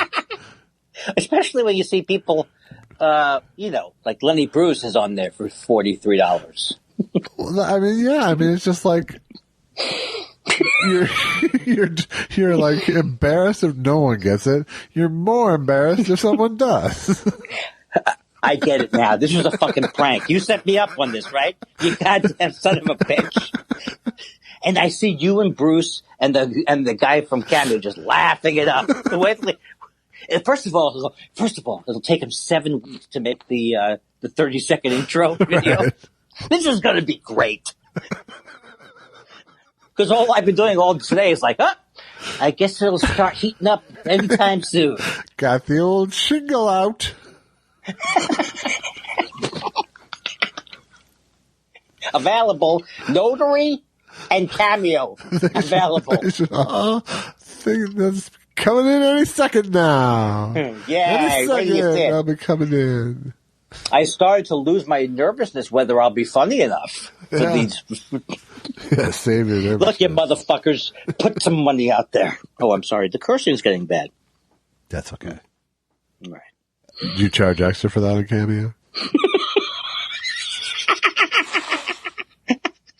I like when they say it's a roast. Yeah, maybe you want a roast or a shout out. Right. A shout out. I've never given anybody a shout out. I don't even know what it means. No. I'm going to get hung up on the phrase shout out. How's that? That's right. I'm going to do a 1.5-minute thing about it. They said shout out. What do they really mean? Why do they call it a shout out? And then the person's name isn't even mentioned, nor is there one biographical detail stuck in there. Speaking of shout outs, there was something meta beautiful about the Dane Cook posting a picture with his arm around you, smiling. This guy made me I wanted to throttle this guy because he made fun of me. Oh, what a sweet smile. It was pretty funny because it's pretty good. It's such a weird, like, is Dane Cook trolling Andy by posting this picture? Knowing that Andy? Mm-hmm. That's pretty That was good. That was a nice Friday. That was a Friday night from the Friday Night Fun Bag. That's like your version of the Jeffrey Epstein picture. You said that to me earlier. I almost jumped out of a window. I started to see myself. The colors. Jeffrey Epstein it's like even the colors he wore were creepy. He had that thing where he would hold his, that picture where he's got his arms folded and then what's his name? Trump comes up and does a thing with his mouth. Ugh, that's the worst. Right. Septic the Third says, I opened my Instagram this morning, and what should my wandering eyes see but a boudoir photo of Andy? I guess I'm asking for a trigger warning when I see shirtless Andy Kindler. That's a sad joke at my expense. Please, I just had eaten breakfast. There should be some kind of a warning for any time you show any of it. And people I think, were horrified by my neck. No, I made sure not to. I made sure that there was shoulder. There was shoulder in there too. Yeah, definite shoulder. Definite shoulder. D. Steele says Eddie Kindler. That's Eddie Kindler. Yes, yeah, I got the nuance. Even. Meets the My Pillow guy, but Eddie is confused and thinks he's meeting Tom Selleck. Go. Well, okay. Well, this is. I have to say, this is quite an honor for me. I mean, balls of fire, Gasabaka, Shorbigo, Well, you're Eddie Kindler, aren't you? Are you related to that prick Kindler who was giving me shit about the masks? What? No, I'm not. Obviously, I'm from the South, so there's no way that I could be related. I don't know who that is, but I am so excited, Mr. Selleck. I love your reverse mortgage commercials. Well, let me just say to you, while this indeed is not my first rodeo, I am not Tom Selleck. This is not a scheme to ruin you, if that's what you're thinking. He sounds tired that it's not. They don't invite me over to go through your stuff when you die. I trust them because they paid me a lot of money. Right. But I think you should too. Unlike you, they didn't wait until they had to sell their business to pay me. Yes. I got paid without ruining what I could have left my children and their grandchildren. Right. My mom did that with me too. No, I don't think we did a reverse. I don't know what happened. I don't even know if this house is sold. Sorry. That's not what I heard on this very podcast. You thought What'd you hear? You thought it was sold like a month ago. Oh no, but I forgot there's an escrow. Yeah, like a monthish. Right, but it could have gone sour, but we'll see. Ah, all right. That's not like you. That's not like you to think the worst will happen. Let me turn that frown even further towards the floor. Sorry about that one. No harm, no foul. That's going to be my new catchphrase. And you know what? Fauci really did kind of piss me off. Right? Why? Because he can't pitch? I mean, come on. They're going to go, oh, the guy can't even, he doesn't even know that he's pitching. It didn't seem like. He flattened his curve. Am I right? He did that joke for 24 hours. I was joking with the fellas this morning. Mets 1-0. Mets 1-0. They won today. That's good. Yeah. Yeah. I mean, I don't actually care, but that's good. Do you know how many games they're playing? 60. Oh, okay. That's not enough for you? No, I was just thinking about how do they do it at the end? Like who's left alive, or how do they do it at the end? They have there are more teams get into the playoffs. Yeah, but what if there's no survivors on some of the teams? Oh yeah, well then you could just pick guys off the street. You know, I was watching them, Josh. I was thinking like, there is no way that I would report. I would have to be a high-paying profession that would get me on there. You know what I mean? I wouldn't be doing that if I was working as a delivery guy. reporting back. Okay, just take the metaphor and throw it in the garbage. Going into the delivery bubble. Yeah, exactly. Bill Steitler says, given that Karen now has a completely different meaning, I've heard that Andy Kindler has rewritten as a protest song. Can we get a taste of the remix? Go, Andy. Is Karen the woman in Grand Central Park? No, Karen is the general phrase for all of those women. Yeah, but based on the Central Park lady, right? No. Oh, Karen. I don't get that. What is this? I missed that trend. What is she accused of? What's the joke with that when they go, nice going, Karen? I don't even know what Felicia means. Nice going, Felicia. Goodbye, Felicia. Yeah, I don't know what that one meant. Well, I can't really go back through 20 years of pop culture with you. Just fix all this. But give me the general gist of Karen, and I'll make the song. Karen is like an okay boomer kind of a thing. And Karen is every woman who hassles a black person because they know everybody in the neighborhood. Karen is the person who calls the cops from the lemonade stand. Okay. Karen is, yeah. I got Karen. Don't waste your time on me. Don't call the cops on me, maybe. Don't call the cops on me. Oh, God almighty. Karen, can't you see? I think you were racist, Karen. Seriously. Regardless of the song, you really need to get that looked at. All right, maybe next time I'll come up with a winner. Get help, Karen. Get help, Karen. Karen, you white lady. Natri Pahara says, I really like Andy's new character, the joke echo. Say a joke and Andy echoes it back to you in a slightly distorted form. I'm not even aware of this. Yeah, I told you about it. So you should give me an example again. Where I say a joke. Yeah. And then you say the joke that I just said. But does it happen every... As if you were putting a spin on it, but it's just the same joke. Boy, it sounds like a good. I don't know if that's a tactic or a strategy on my part. I think it's a flaw. It's a flaw. That's true. That's true. It doesn't work. Let me ask you, does it wear well? Then I know it's a flaw. Yes. M. Ledsome says, much love, guys. Thanks. No, I love that M. Much love back at you across the pond. Oh, I love when you call it the pond. I took the Concorde the other day. Really? Is that so? Yeah. Oh, I'm sorry. I'll come back with the rest of the vaudeville bit. Trying to be a good vaudevillian. Concorde grapes. Okay, sorry. Vaudeville Tourette's. Concorde grapes. Tomato. Ooh, tomato. Terry Caulfield says, what are some of your favorite palindromes? Radar, Taco Cat, a third thing that reads the same forwards and backwards? What's the Taco Cat? It's a palindrome. What's a taco? I'm going to say it one more time. Right. What is a Taco Cat? All right. That's not a palindrome, but Taco Cat itself is. No, it's not. Yes, it is. It's a cat. Taco. Yeah. Okay. Oh, I don't feel well. My stupidity. I think this is what my father was driving at. It's hard to have a discussion with a moron. No,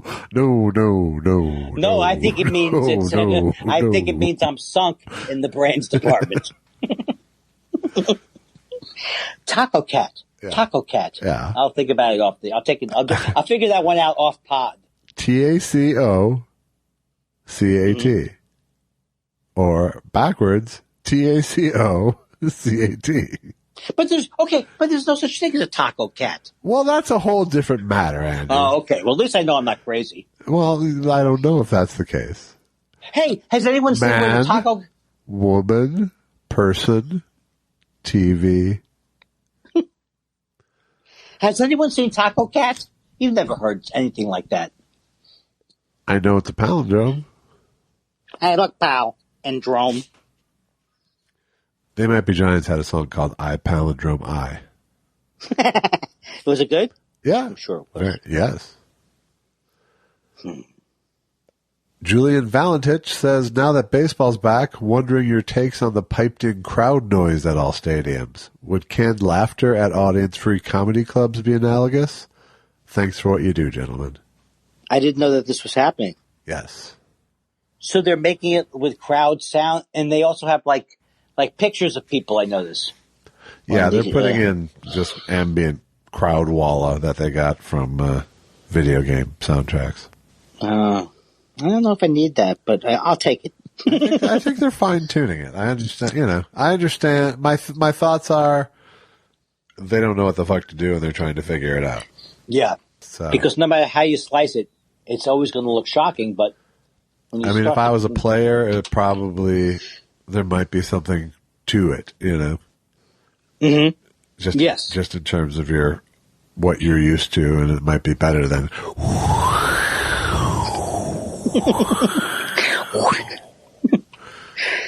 Well, again, I have to say, if it wasn't a high-paying job, would you be sitting around all day snorting around with your pals in the dugout? No. Go on from that one, Josh. I've lost my mind. Jesse Lindus says, forgive me if this was already covered. Josh, when shooting your documentary, can you remember what went through your head when Andy McKay sat down ready to shoot with all those buttons unbuttoned? Did you have to clip a lavalier mic to a nipple? Great job. Well, I think when you say Andy McKay, you mean John Taylor, but you're thinking it's Andy Taylor, both from Duran Duran. Oh, that's a good catch. And then you had a glitch. So when you say Andy McKay, you mean John Taylor. Well, what I thought more was that we had a miscommunication about the amount of time I had at his house to shoot him. So I was much more concerned with getting in the door, finding my shot, getting the gear in place, Oh, that's so frustrating. I had told them it's going to take about an hour to set up, and then I could use an hour, and he allowed an hour total. Oh, man. So I love to be rushed myself. I know you're really good at it, but in that situation, I had to be professionally non-flustered. Exactly. Yeah.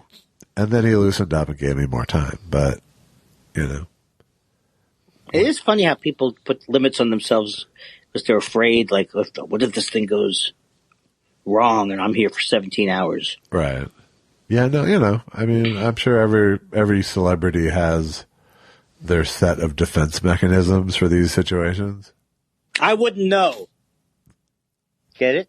Yeah, I do. No, do you get it really? I do. Okay. Yeah. I'm not a celebrity. Okay. It had a lot of levels to it. All bad. That sounds like something my dad would say. All bad. And then the fact that he sat down with his shirt pretty darn open actually thrilled me to no end because I thought it was funny and it'll look great on camera. But he's an attractive man. We all have to admit he's an attractive man. Well, yes. And he's a fucking good bass player too. Is this the bass player for Duran Duran? Yes. And the Power Station. I'm trying to think of one. I know I liked a couple that sounds ba ba ba ba. What's that one? That's that one. Okay, good. Ba ba ba. He says. Is it Girls on Film? That's one. Boo bing bing. Okay. Yeah. Stephen L. Yates says distillation of ethanol / water mixtures beyond 95% is not possible due to the azeotrope. Josh, please try to get Andy to say the following 3 words password style. Thanks. Do you want to play password, Andy? Sure. All right, I have 3 words here. This first word will go vacuum. Vacuum. This is password we're playing, so I know. Right. Oh, I can't say that? I can't even say that? You can. Vacuum. Tube. Yes. Are you kidding me? No. Get out of here. I can't believe it. I've never answered anything correctly in my whole goddamn life. This is such a great moment for me. I am so happy. I feel like a genius now. You were wrong, Daddy. I kind of think the quality of the clue had something to do with it. But. It did. No. We should be on password. Okay, the next one. Mm-hmm. I'm trying to think of the. Once we aced that first one, now I'm like trying to. I know the pressure. Now you actually care about it. Now. Invested. Now I'm like trying to cheat. How about that? Is the third one easy, and then we go back to the second one? No, it's not. The third one's hard. Oh, okay. Just say the name. Okay, well, I'll have to go with a few words. They'll get you there. Okay. The way they actually do on password. Horse. Right. Saddle. Small. Pony. Yes. I think I'm good at this password that comes back. All right, this last one is more difficult. Maybe I'm not capable of answering a difficult question because I'm stupid. No. Eyepiece. Ring. Colors. Ruby. Rotating. Now I'm starting to lose focus. Okay. Oh, rotating. Eyepiece, colors, rotating. Oh! It's one of those. It's a kaleidoscope. Yes. Are you allowed to say it's a kaleidoscope? No, I don't think you are. Right? You have to say one word. I think you could have said a kaleidoscope. Probably gotten away with it. And is that Alan Cullen? Alan Cullen or something? Alan Ludden. Alan Ludden. He was married to someone like Betty White. Barbara Walters. Betty White. Not Barbara Walters. Stephen L. Yates has another game-shaped question here. Well, he certainly perked me up with that one. Josh, please see if Andy matches my answer to this match game question. My dog is a genius. I paper trained him using blank. My dog is a genius. I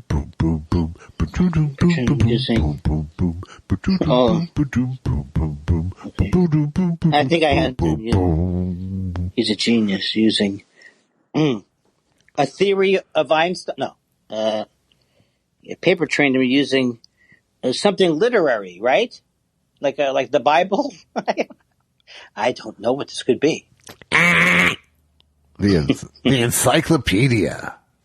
Oh, I was going the right way with it. Thanks for the fun questions this week, Stephen. Thank you, Stephen Elton Yates. You get turtle wax. Oh, that used to make me so happy when people would get a year's supply of turtle wax. You're like, pinch me. That's a jar of turtle wax. Pinch me. I guess I've lost the game. Josh Caterer says, I finally watched The Fiddling Horse on Prime Video. You guys were great. Your on-screen chemistry was so palpable it should consider running for president. Hashtag Josh and Andy's Chemistry 2020. I like it. I thought our chemistry was going to go out and open for Lady Gaga and Bradley Cooper's chemistry on the road, but then the COVID hit.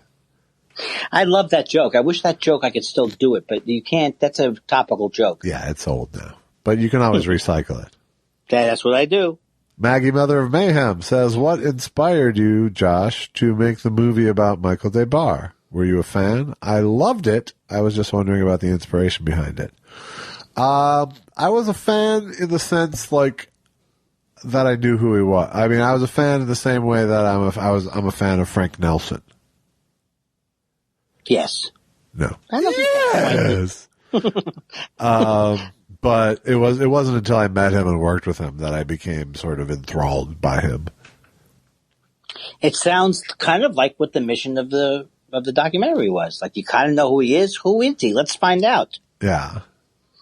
But more than that, it's his mission. Right, exactly. I knew my little horrible summation wouldn't help. Yeah, I'm gonna be a little protective with the analogies about my movie.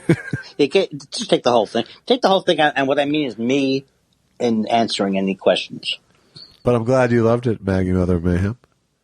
Yay. Damar says, which famous person of the past do you think you might have genuinely become friends with if you'd met them at the age you are now?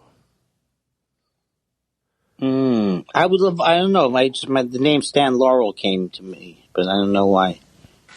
Okay. I'd like to meet an elderly, a man my age who's Stan Laurel. I don't get the premise of that. Do you? Well, I get the premise of it, but it's hard to consider. I really think Carl Perkins and I would have gotten. That's true.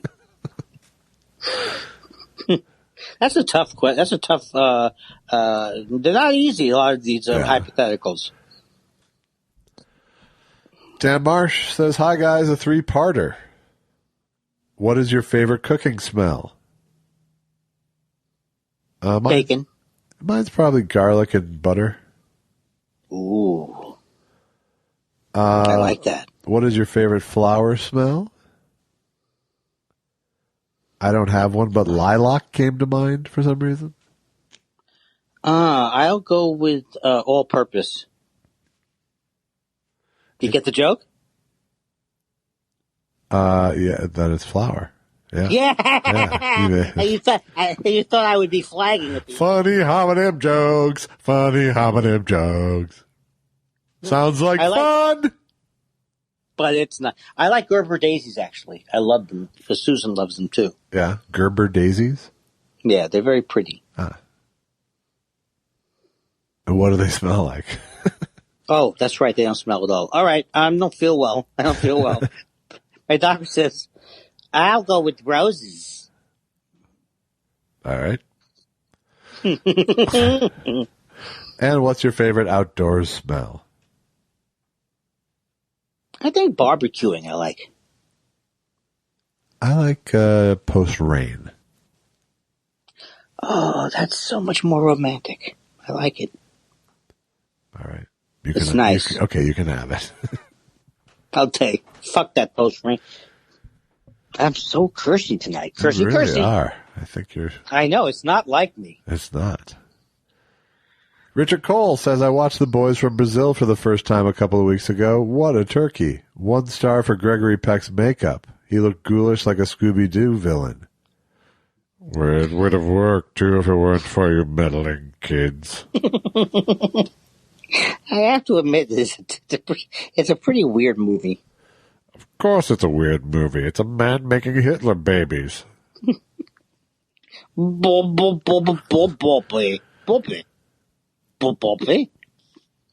Faraci wants to know, since it looks like all Halloween activities will be canceled, what won't you be dressing up as this year?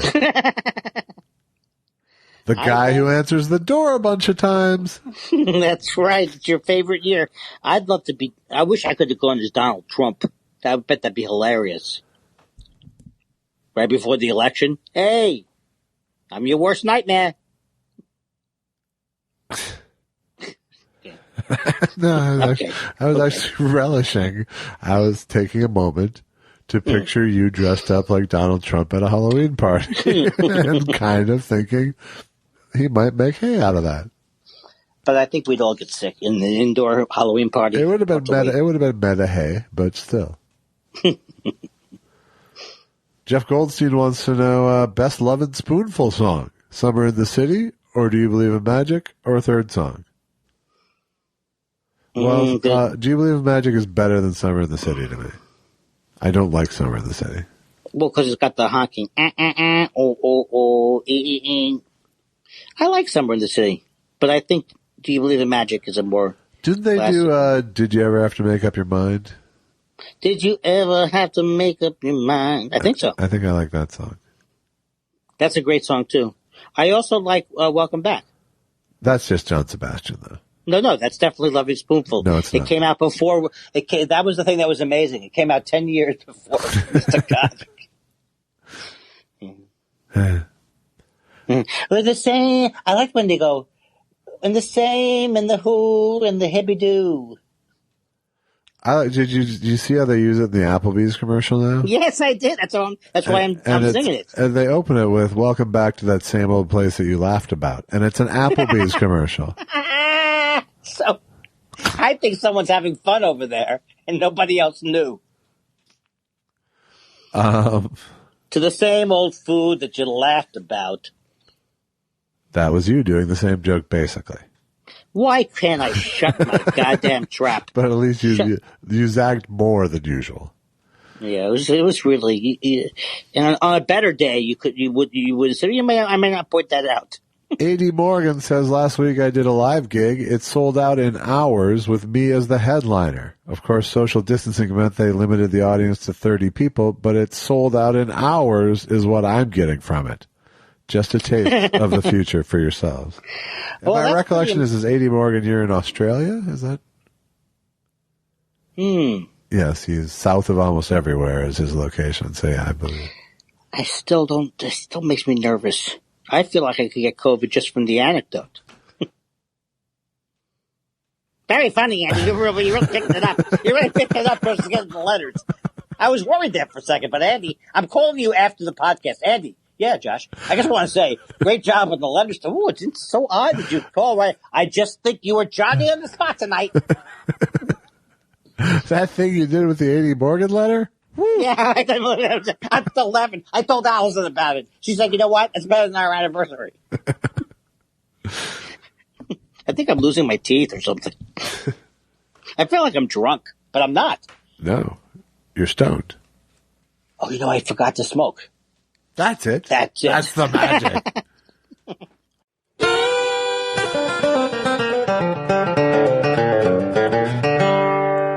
Michelle, Wise Carver.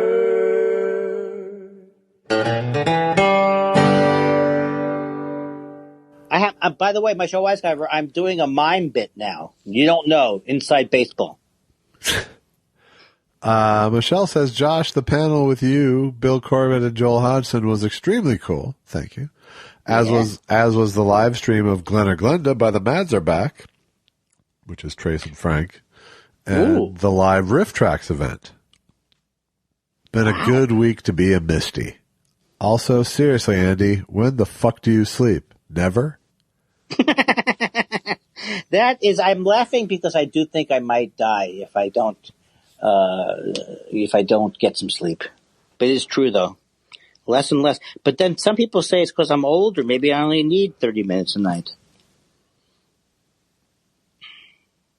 How have you been sleeping? This week, poorly. But in general, but I really feel like it's because I'm not burning any fucking calories during the day. It's just like I'm not burning any energy. It's not like the old days. There's nothing to recover from. That's a good point. Yo.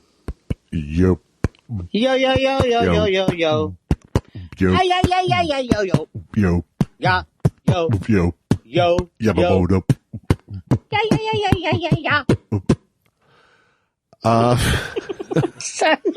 I almost went crazy there. Yeah, I wasn't at my best either. Yoshi wants to know, hey Josh, do you find that Adderall impacts your depression at all? No, well, I don't take that much Adderall really. I don't take it consistently at all, and I take it sort of when I need to stay on a task for a long time. But, and if I'm able to stay on a task for a long time, that pretty much cures my depression. So it's a weird cycle. Yeah. So the answer is that it does in a way, but not as in. But I don't suffer from ongoing depression really. I certainly have had plenty of malaise days, but right. But I don't really suffer from depression. But no, the only thing Adderall affects is my ability to fucking keep working. Really, it's a pretty good drug. It doesn't make me speedy like Andy. It doesn't make me. And Yoshi also wants to know fantasy football this year. I mean, what else do you have to do? Well, I've never played it. Have you played it? First of all, I think football is a fantasy this year. And secondly, I still don't want to play it, even with all the time in the world. I really am not interested in following football in that way. I would if I knew I could make some serious cash. You can, Andy. You can. Oh, really? Yeah. Someone smart like you? What? Don't make. I hope you're not being sarcastic. You're not being sarcastic. No, smart, are you? No. But you are thinking sincerely. You think I'm a very bright man. Very bright man. I don't know, but the thing that you said about football not happening, I mean, that's a contact sport, ladies and gentlemen. Yes, it is. You don't get up under a pile and go, I feel fine. Yeah. I don't know why I laughed so hard at my own thing there. It doesn't seem practical that football's going to happen, but I don't know. You got a lot of players on a team. It's just... They're touching each other, isn't it? Don't they touch each other a lot? No, you're thinking of something else. Oh, it's flag football. Oh, I'm sorry. All right.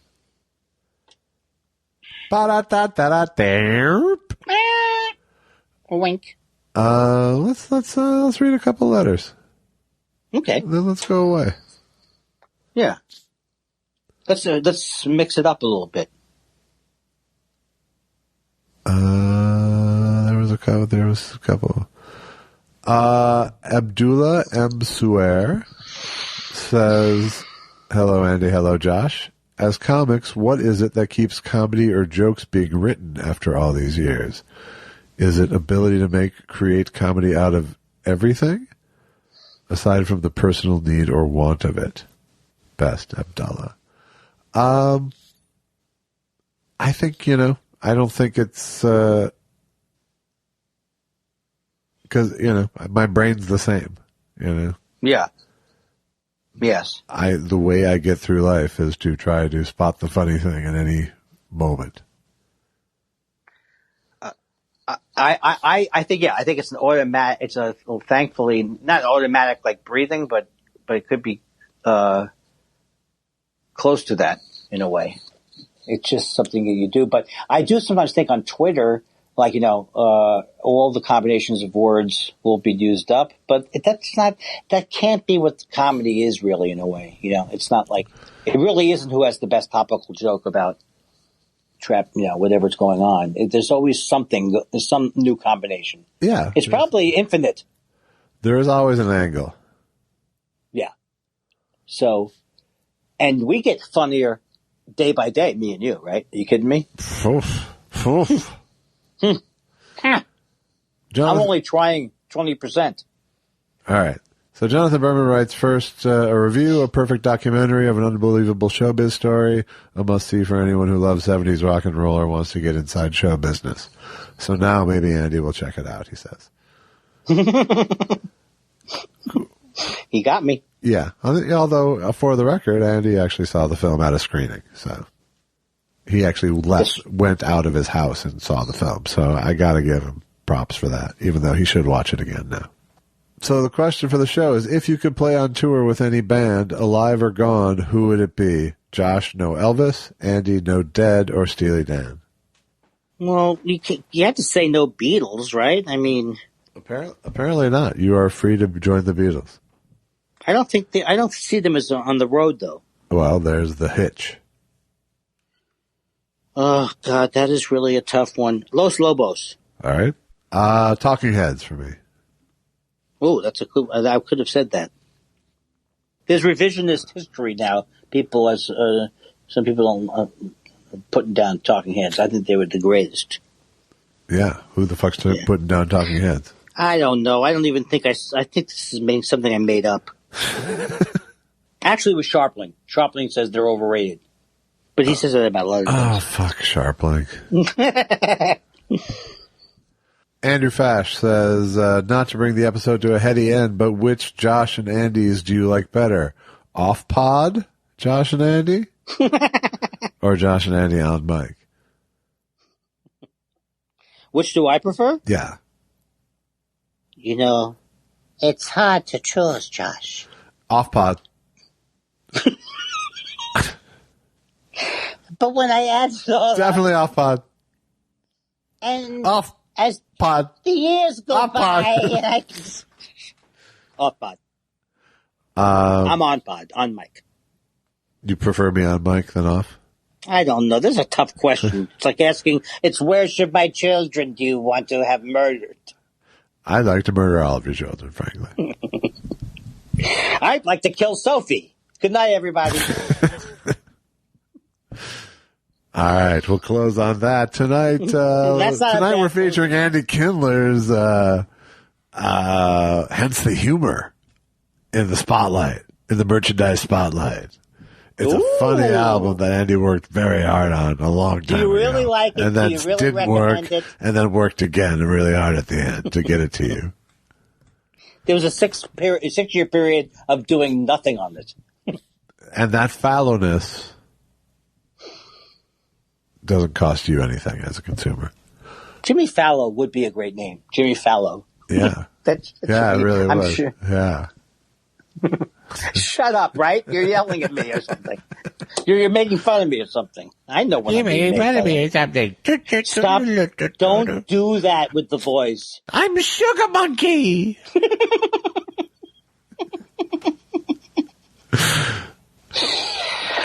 Well, Josh. Well, I have more shit to plug here, Andy. Okay. Let me get through this. Sugar monkey. A sugar monkey.